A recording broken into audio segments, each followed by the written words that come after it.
वेद प्रेमियों, यह प्रथम मंडल के चतुर्थ सूक्त का व्याख्या का क्रम चल रहा है। इंद्र का इसका अस्तुत्य देवता है। इंद्र वह शक्ति है जो समस्त दिव्य शक्तियों जिनसे सृष्टि संचालित होती है उनका स्वामित्व करता है, उनका नियामक। इस मंत्र में इंद्र के विषय में यजमान को, यज्ञकर्ता को कैसा दृष्टिकोण रखना चाहिए, ये बात स्पष्ट की गई। यजमान यज्ञकर्ता से होता नाम का पुरोहित कहता है। होता 4 पुरोहितों में से वह पुरोहित है जो ऋग्वेद के मंत्रों द्वारा दिव्य शक्तियों का आवाहन करता है। तो वो बड़े स्पष्ट रूप से कहता है, इंद्र अति महान, दोष रहित है, बुद्धिमान है, तुम्हारा ही नहीं तुम्हारे बंधु वर्ग का कल्याणकारक है, शुभ चिंतक है। तुम उसके निकट आओ और उनसे दूर रहो जो उसके द्वेषी। तो अब चतुर्थ मंत्र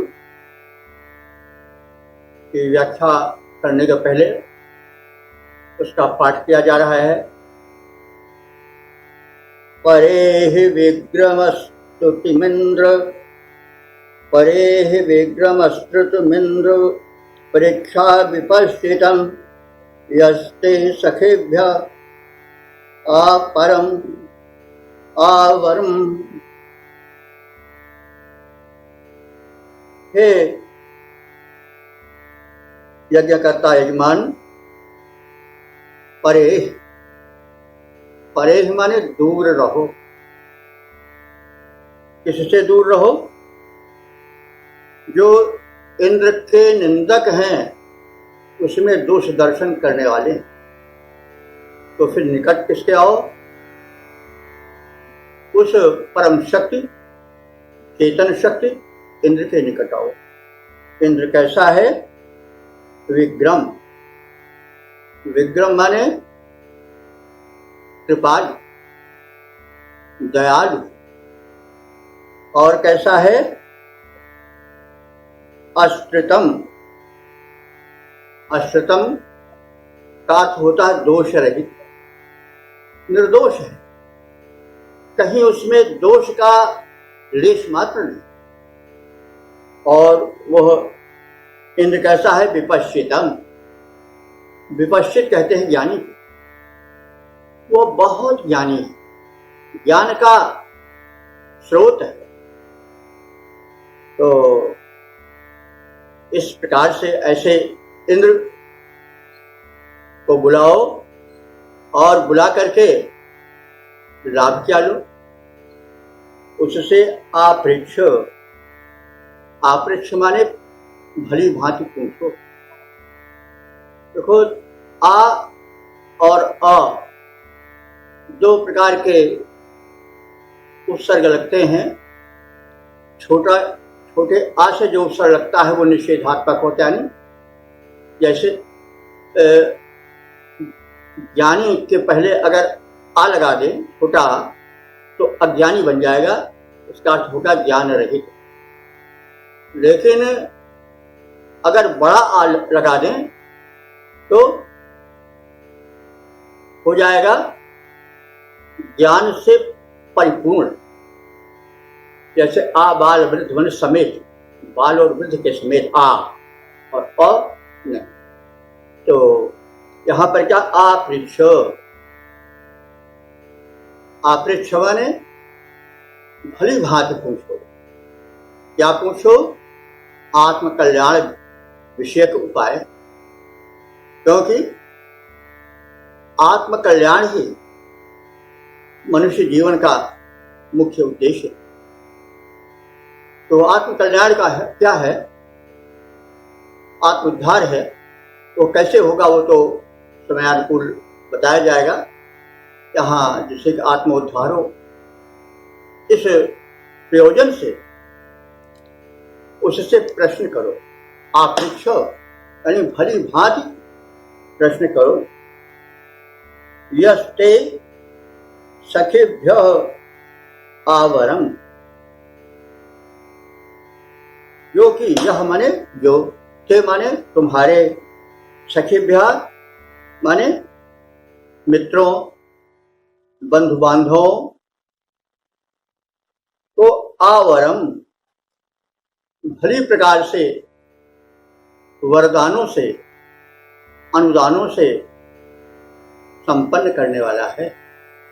तो इस प्रकार से इंद्र इतना दयालु है, इतना समर्थ है कि स्मरण तुम करोगे, बुलाओगे तुम, और वो तुम्हारा ही नहीं कल्याण करेगा, वरन तुम्हारे बंधु बांधवों को, तुम्हारे मित्र वर्ग का भी कल्याण करेगा। इस प्रकार से हे यजमानों, इंद्र के निकट आओ। इंद्र तथाकथित गुणों से परिपूर्ण है, और उन लोगों से दूर जाओ जो उस दयालु दोष रहित इंद्र के निंदक। तो इस प्रकार से इंद्र के वैशिष्ट, उसके निर्दोषता का कथन मंत्र में हुआ है। तो इसका छंदोबद्ध विस्तार इस प्रकार से किया गया है। होता कहता यजमान सुनो, होता कहता यजमान सुनो, प्रश्नों के समाधान पाने, प्रश्नों के समाधान पाने ऐश्वर्यवान भगवान चुनो। श्रोता कहता यजमान सुनो। अतिशय निर्दोष, अतिशय निर्दोष दयालु इंद्र है बुद्धिमान, ज्ञानी महान, वो सदा तुम्हारे बंधु बांधवों को करता वैभव प्रदान। विपरीत वृत्त से दूर रहो, विपरीत वृत्त से दूर रहो, कहना मेरा श्रीमान सुनो। होता कहता यजमान सुनो, होता कहता यजमान सुनो, प्रश्नों के समाधान पाने ऐश्वर्यवान भगवान चुनो। होता कहता यजमान सुनो।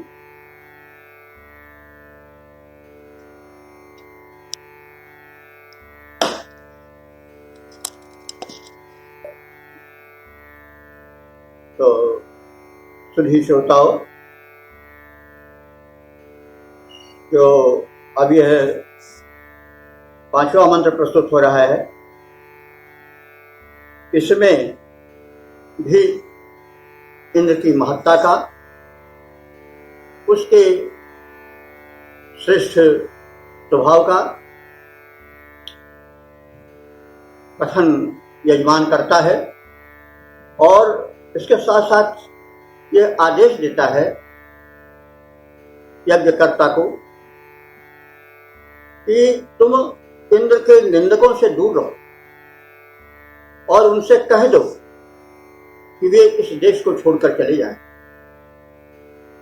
और स्वयं उस इंद्र के गुणों का ध्यान करो, प्रचार करो, उसके अनुदानों का लाभ उठाओ, और उसके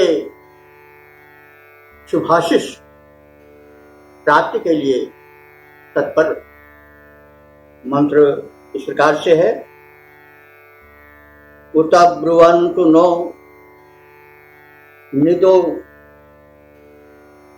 उत ब्रुवन्तु नो निदो निरन्यतश्चिदा रतु दधाना इंद्र विद्वः।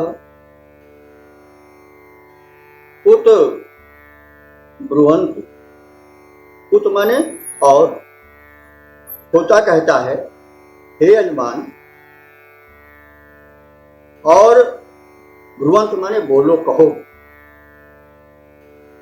क्या कहो? नह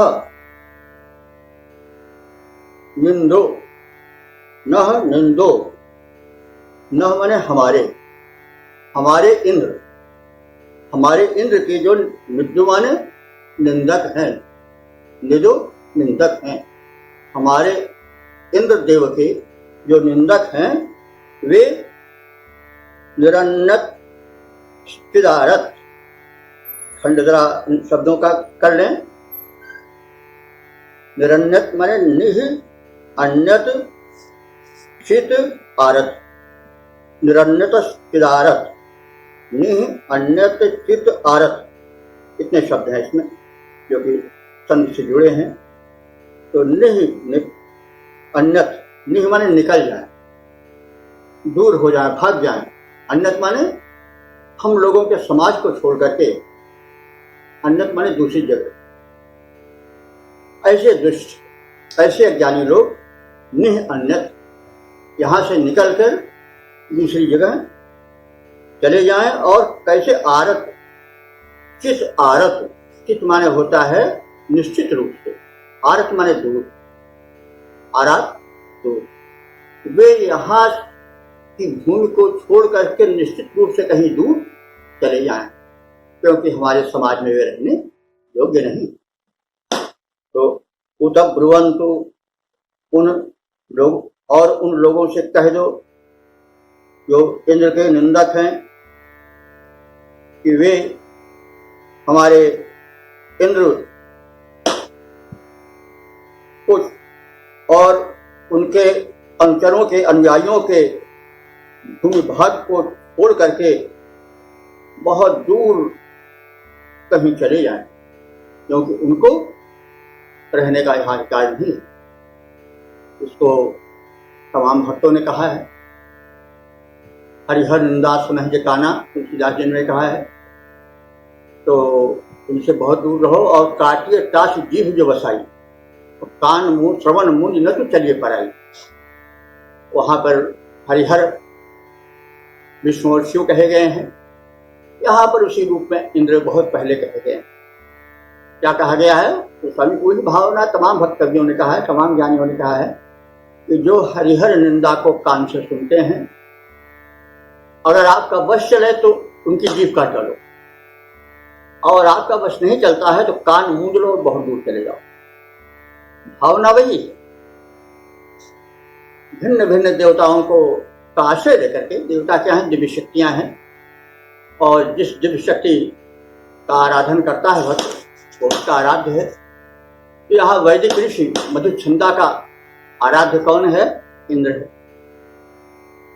तो वही बात इसमें भी कही गई है कि वे लोग जो हमारे निर्दोष इंद्र के निंदक हैं, वे इस भूखंड को छोड़ करके कहीं अन्यत्र दूर चले जाएं। उत और ब्रुवन्तु नो निदो निरन्यतश्चिदारत दधाना इंद्र ध्रुवः। और दधाना माने धारण करो, धारण करते हुए इंद्र, इंद्र के इत माने निश्चित ही, दुआ, दुआ माने दुआ को, सुभाषित को। देखिए कुछ शब्द ज्यों के त्यों अभी प्रचलित हैं लोक में, और ये संभवतः पारसी भाषा में भी दुआ शब्द है, हिंदी में भी चलता है, लेकिन इसका मूल वैदिक है दुआ। इत दुआ, इस यहाँ पर दुआ को, दुआ माने सुभाषित को, इसके सुभाषित को इंद्र से, इंद्र को, इंद्र के शुभाशीष को तधाना माने धारण करते हुए। तो क्या अर्थ है कि हे यजमानो, तुम लोग जो है वो कहो, गुरुवन को कह दो कि नह इंद्र, हमारे इंद्र को छोड़कर, हमारे इंद्र के जो निंदक हैं वे इस भूभाग को छोड़ करके कहीं दूर चले जाएं, और तुम लोग जो हो वो इंद्र के जो आशीर्वाद को, दुआ को धारण करो, दधाना धारण करते हुए उसके प्रति कृतज्ञ बनो। तो इस इंद्र के प्रति अनन्य प्रेम का प्रदर्शन किया गया है, और जो पुरोहित है होता नाम का, जो आवाहन करता है दिव्य शक्तियों का, वो अपने यजमानों से यह बात कहता है जो भी कही गई है। इसका छंदोबद्ध रूप इस प्रकार से देखा जा सकता है।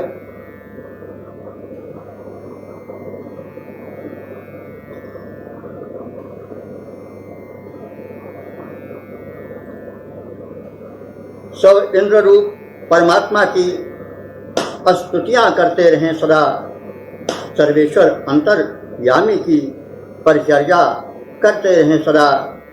नास्तिक, निंदक, द्वेषी, दुर्जन यह देश छोड़ अन्यत्र बसें, शठबुद्ध पलायन कर जाएं, संबंध तोड़ अन्यत्र बसें, निर्विघ्न बने, निश्चिंत भव्य भावों को भरते रहें सदा, आशीष को भरते रहें सदा।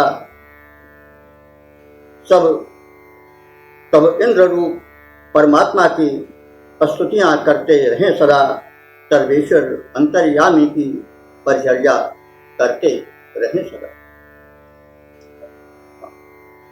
अब अगले मंत्र में कहा जा रहा है कि इंद्र के ऐश्वर्य की छाया में निवास करो।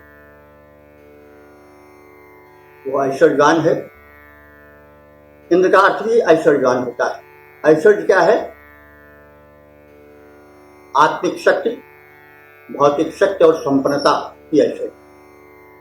तो उस ऐश्वर्य स्वरूप इंद्र के छत्र छाया में, उसके प्राप्त अनुदान की छाया में रहो, और इस प्रकार से ऐसे समृद्ध और सुखी रहो कि जो संसार के सभी लोग हैं, चाहे वो प्रजा वर्ग के हों, चाहे शासक वर्ग के हों, चाहे जो हों, वो हमें सौभाग्यशाली है कि बड़ा सौभाग्यशाली है कि इंद्र की छत्र छाया में निवास कर रहा है, उसके कृपा पूर्ण अनुदानों का उपभोक्ता बना है। तो यह तो आशय है। अब मंत्र को पढ़कर इसके शब्दार्थ से आशय को स्पष्ट किया जाएगा। उत नः सुभगः उत नः शुभगा अरिर्वोचोर्दस्म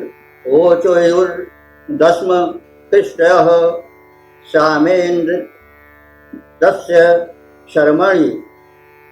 तो यहाँ पर उत का अर्थ है और, नह हम लोग, शुभगान माने सौभाग्यशाली, अरिर्वोचोयुर्दस्म, तो अरिह वोचोयु, अरिर्वोचोयु का खंड होगा अरिह वोचोयु। अरि माने शत्रु, वोचोयु माने कहें, वचन बोले।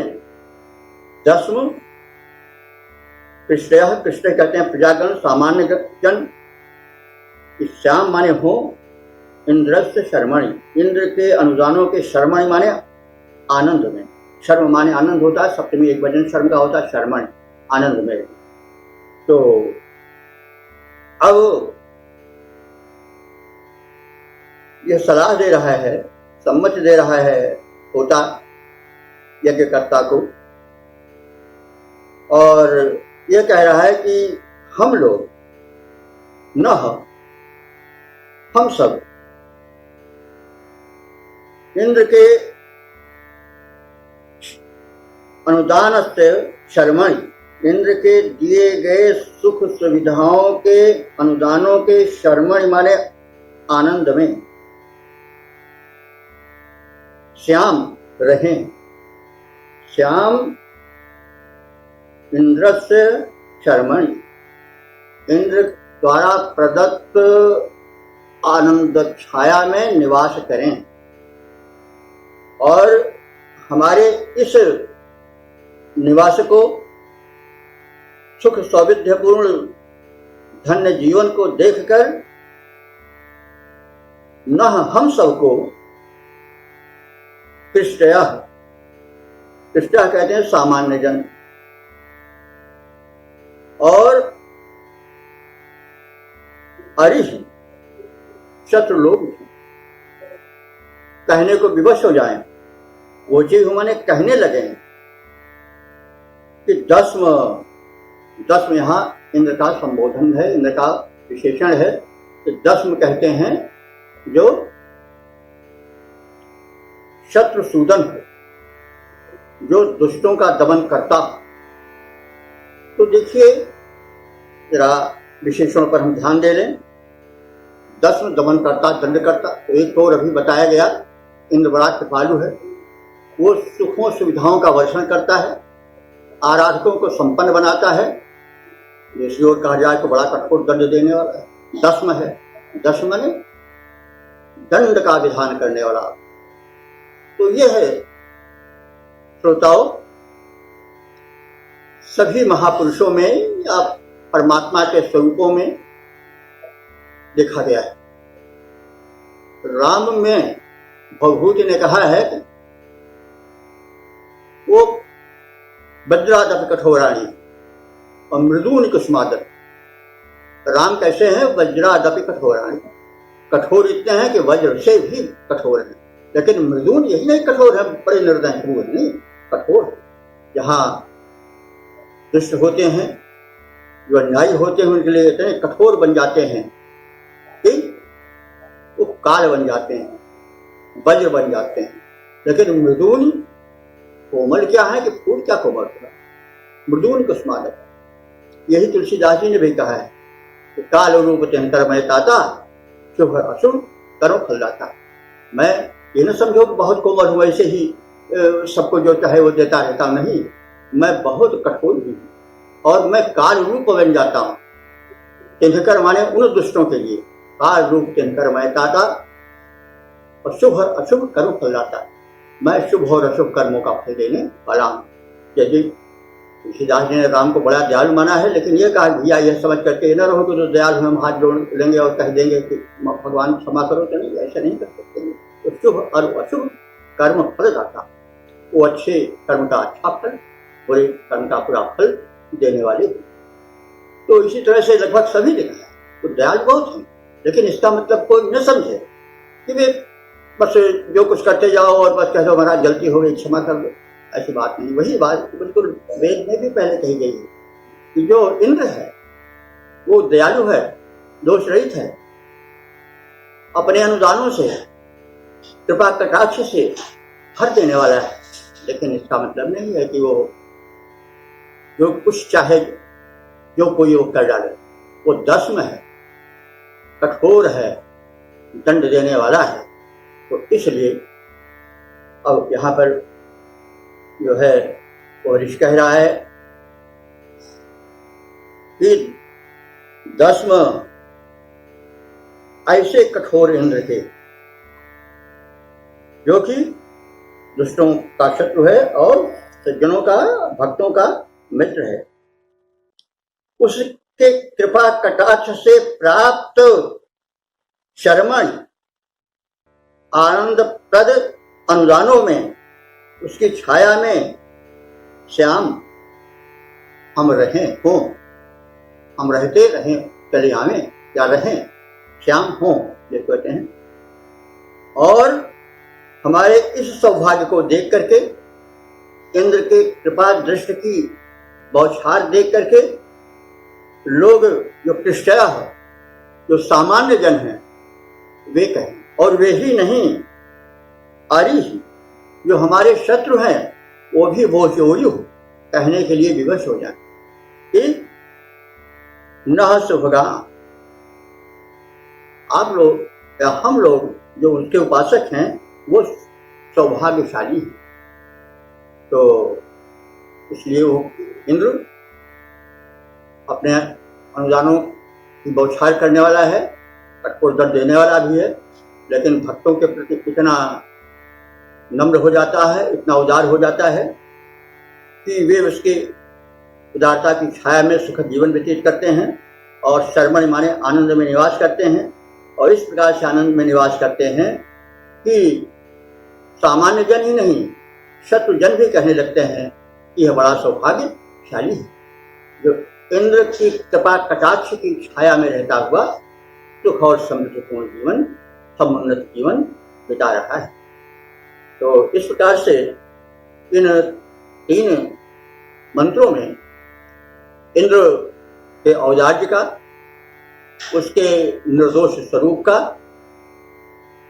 उसके सज्जनों के लिए कोमल और दुष्टों के लिए कठोर स्वरूप का हम लोगों ने दर्शन किया और यह शिक्षा प्राप्त किया कि उस परम शक्ति के प्रति हम कृतज्ञ रहें।